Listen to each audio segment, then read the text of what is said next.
गरीबों की बात भी नहीं सुनी जा रही है, चाहे वो बैंक हो, ब्लॉक हो, थाना हो, कहीं गरीबों की बात भी नहीं सुनी जाती है। क्या रहेगा यहाँ पे, समाजवादी पार्टी है या बहुजन समाज पार्टी? ताकि 400 पार अगर होता है तो हम संविधान बदल देंगे। गरीबों का, दलितों का, पिछड़ों का कहीं कोई नेता है नहीं। भाजपा धूर संविधान विरोधी है। अब तलवार लेकर खड़े हुए हैं तो भाजपा के लोगों के ऊपर विश्वास करना हम लोगों की मूर्खता है।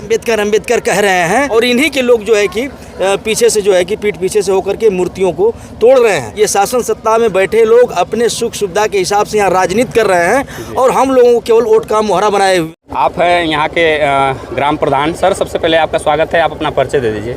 हमारा नाम राजेश बनवासी है और मैं जो है कि ग्राम पंचायत करंडा का ग्राम प्रधान हूँ। हाँ जी, आप यहाँ के ग्राम प्रधान हैं। आपके देखरेख में यहाँ पे अम्बेडकर जयंती मनाई जा रही है और आप बनवासी समाज के लिए क्या कहना चाहेंगे?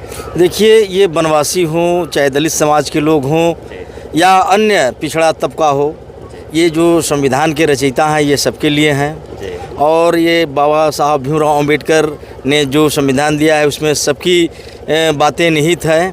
तो इसलिए हम लोग समझते हैं कि डॉक्टर भीमराव अम्बेडकर जी के विचार को पूरे गांव से लेकर के और पूरे देश दुनिया तक फैलाया जाए और इसमें जगह जगह लोग लगे हुए हैं कि उनके विचार पर लोग खड़े हों। दलित समाज में जो संत महापुरुष हैं तमाम हैं, उसमें से बहुजन समाज जो है बहुत पिछड़ा हुआ है जानने के लिए। इसलिए मैं बनवासी समाज के लिए मैं कह रहा था कि आप उनके लिए क्या कहना चाहेंगे। तो ठीक है, आपकी बात है और आप राजनीति में भी हैं, आप प्रधान हैं। 2027 में विधानसभा का चुनाव है और अभी आपके सामने जिला पंचायती का चुनाव है।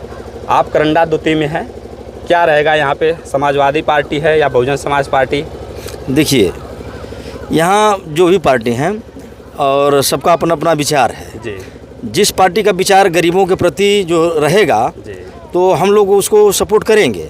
लेकिन वर्तमान में अगर हम लोग देखें इस बात को तो गरीबों का, दलितों का, पिछड़ों का कहीं कोई नेता है नहीं।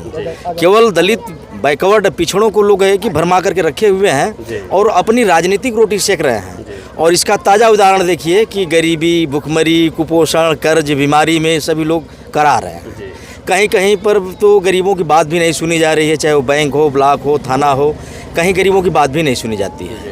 तो अब समय आ गया है कि वास्तव में जो संविधान में निहित बातें हैं उस संविधान में निहित बातों को दरकिनार करते हुए ये शासन सत्ता में बैठे लोग अपने सुख सुविधा के हिसाब से यहाँ राजनीति कर रहे हैं और हम लोगों को केवल वोट का मुहरा बनाए हुए हैं। ऐसी स्थिति में हम लोग चाहते हैं कि जो संविधान में निहित बातें हैं वह बातें सभी लोगों तक जाए, लोग एकताबद्ध हों और सही गलत को पहचानें और सही गलत को पहचान करके अपने मत का उपयोग करें। हम यही चाहते हैं। तो इस तरह से संविधान की आप बात कर रहे हैं तो भारतीय जनता पार्टी पिछले चुनाव में कई बार उनके कई नेताओं ने ऐसा बयान दिया था कि 400 पार का जो नारा दिया था कि 400 पार अगर होता है तो हम संविधान बदल देंगे।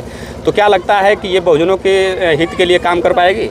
देखिए, भाजपा धूर संविधान विरोधी है जी। और संविधान से इससे कोई मतलब नहीं है जी। और संविधान की जो ये लोग बात कर रहे हैं, अभी देखिए आप पिछले दिन देखे ना, अभी अमित शाह क्या बोल रहे थे?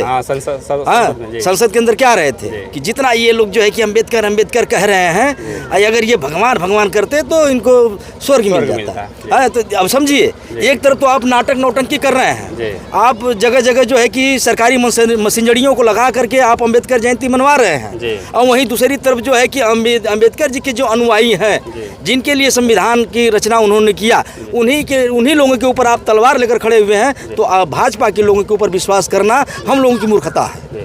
अभी हाल ही में लखनऊ के अंदर और ऐसे तमाम जगहों पे घटनाएं आई हैं सामने। जिस तरह से बाबा साहब की जन्म जयंती से 2 दिन पहले, 1 दिन पहले मूर्तियां तोड़ी जा रही हैं और इस तरह के लगातार आपके करंडा में भी जो बाबा साहब की मूर्ति स्थापित है उसको भी कई बार क्षतिग्रस्त करने का काम किया गया। ये लोग क्या चाहते क्या हैं? ये लोग चाहते हैं कि जो सही चीज़ें हैं वो सही गरीबों तक न जाए, शोषित, पीड़ित, जो उत्पीड़ित लोग हैं उनके तक न जाए, बल्कि ये जो अंधविश्वासी चीज़ें हैं उन लोगों के दिमाग में डाली जाए। और ये जो घटनाएं की बात आप कर रहे हैं, तो देखिए अम्बेडकर जी की मूर्ति केवल यहाँ करंडा में ही नहीं, बल्कि हम तो देख रहे हैं कि तमाम जगहों पर, प्रदेश के स्तर पर भी जगह जगह डॉक्टर भीमराव अम्बेडकर जी की मूर्ति तोड़ी जा रही है। और ये तोड़ने वाले यही अराजक तत्व हैं जो दिखावे के लिए अम्बेडकर जी की बात कर रहे हैं और इन्हीं के लोग जो है कि पीछे से जो है कि पीठ पीछे से होकर के मूर्तियों को तोड़ रहे हैं। यही लोग दोषी हैं। दिन में जयंती मनाते हैं और रात में मूर्तियां तोड़ते हैं।